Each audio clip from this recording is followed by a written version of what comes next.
Kasus lumpur lapindo yang terjadi di Sidoarjo pada tahun 2006 silam memang menjadi salah satu bencana buatan dengan kerugian yang besar. Wilayah yang dulunya adalah sebuah desa yang ramai akan hiruk-pikuk penduduknya, kini wilayah tersebut seolah menjadi kota mati dengan semburan lumpur yang terus mengalir dan belum menunjukkan tanda-tanda berhenti. 16 tahun sudah berlalu, berikut ini adalah fakta-fakta mengenai lumpur lapindo.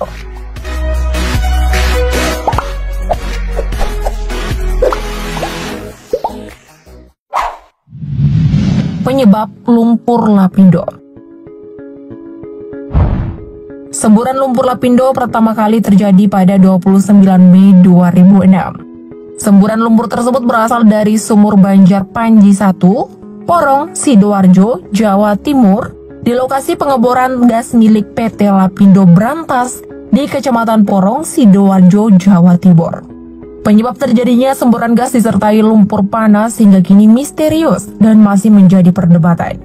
Dikutip dari laman tagar.id, pihak Lapindo mengemukakan dua teori, yakni pertama, semburan terjadi akibat kesalahan prosedur saat pengeboran. Kedua, lumpur panas menyembur secara kebetulan saat pengeboran. Dikutip dari laman kompas.com, seorang mekanik PT 3 Musim Jaya Mas, kontraktor pengeboran, mengungkapkan bahwa semburan gas disebabkan pecahnya formasi sumur pengeboran. Saat alat bor mencapai kedalaman 2.743 meter dan akan diangkat untuk ganti rangkaian, alat bor tiba-tiba macet. Gas tak bisa keluar melalui saluran fire pit dalam rangkaian pipa bor dan menekan ke samping, akhirnya keluar ke permukaan melalui rawa. Selain dua teori tersebut, dugaan penyebab semburan lumpur panas lapindo adalah akibat proses panas bumi atau dipicu gempa bumi berkekuatan 5,9 skala Richter di kawasan Yogyakarta dan sekitarnya yang terjadi 2 hari sebelum semburan muncul, yakni pada 27 Mei 2006. Mendengar dari teori-teori yang ada, masuk akal semua sih, tapi kok penyebabnya masih simpang siur sih? Seolah-olah ditutupin gitu loh. Menurut kalian gimana? Komen di bawah ya.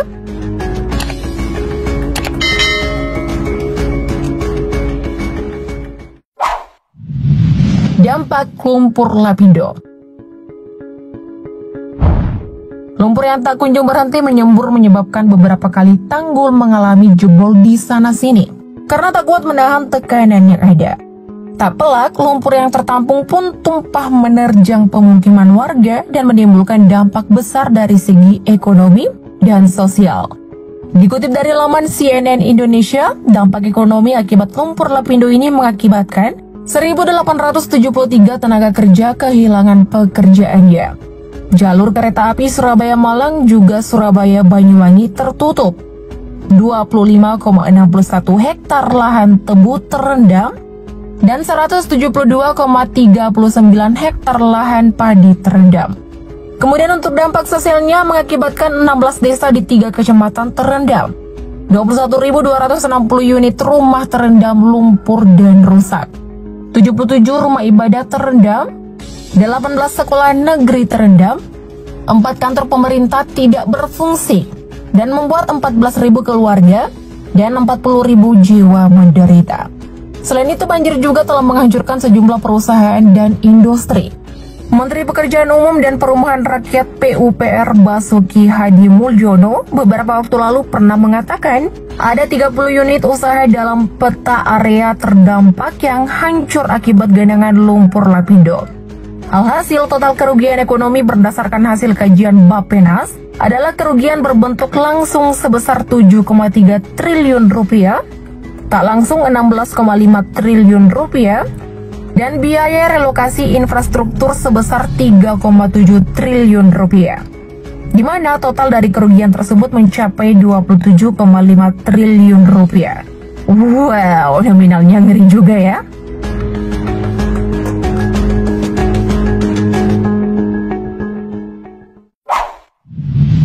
Anggaran bencana lumpur lapindo.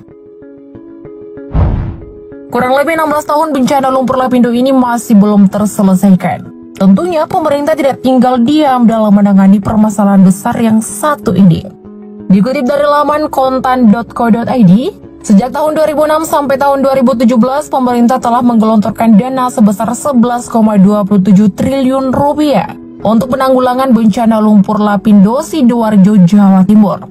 Direktur Jenderal Sumber Daya Air SDA Kementerian Pekerjaan Umum dan Perumahan Rakyat PUPR Jarod Wijoko mengungkapkan bahwa total belasan triliunan rupiah tersebut diambil dari anggaran pendapatan dan belanja negara atau APBN. Padahal nilai APBN ini kan bisa buat kebutuhan negara yang lain, tapi apa mau dikata? Ya udahlah ya.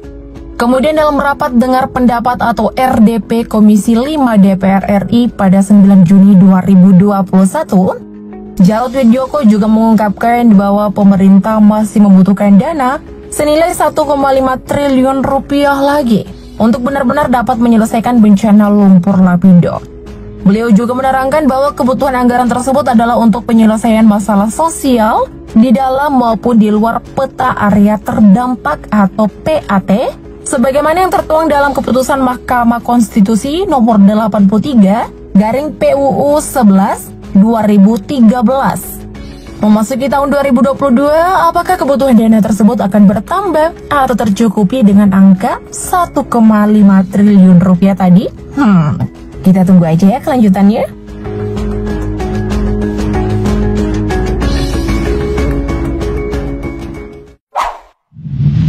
Utang PT Lapindo.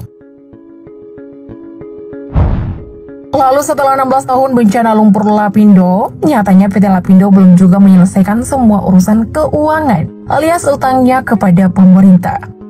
Aduh, gimana sih? Padahal pemilik grup ini kan salah satu crazy rich di negara plus 62 loh. Jadi penasaran deh, berapa sih total utang yang ditinggalkan oleh PT Lapindo ini? Kita simak bareng-bareng ya.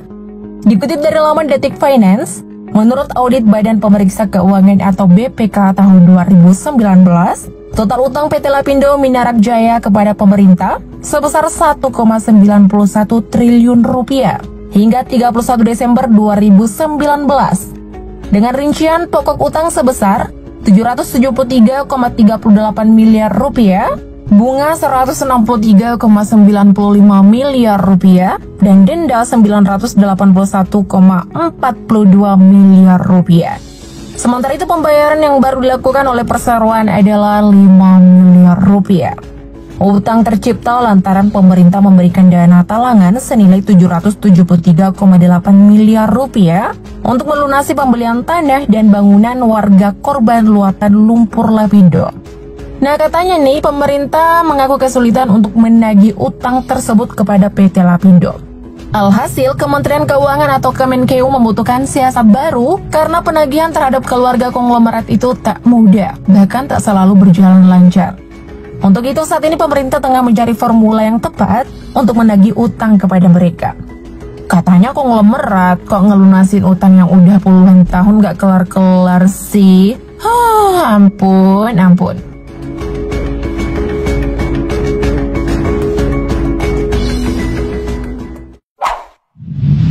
Pemilik perusahaan PT Lapindo. Lalu siapa ya pemilik perusahaan PT Lapindo ini? PT Lapindo sendiri merupakan anak usaha dari PT Energi Mega Persada, perusahaan dalam Bakri Group yang jadi kontraktor perjanjian kerjasama atau KKKS di Indonesia. Yang mana kita ketahui bahwa Bakri Group ini adalah milik dari Bakri bersaudara, dalam hal ini Abu Rizal Bakri dan Nirwan Bakri. Di mana pada saat semburan lumpur terjadi, porsi kepemilikan Lapindo Brantas adalah 50%. Medco IP Brantas 32%, dan Santos Brantas 18%. Namun pada tahun 2009 seluruh kepemilikan blok Brantas dikuasai oleh Lapindo.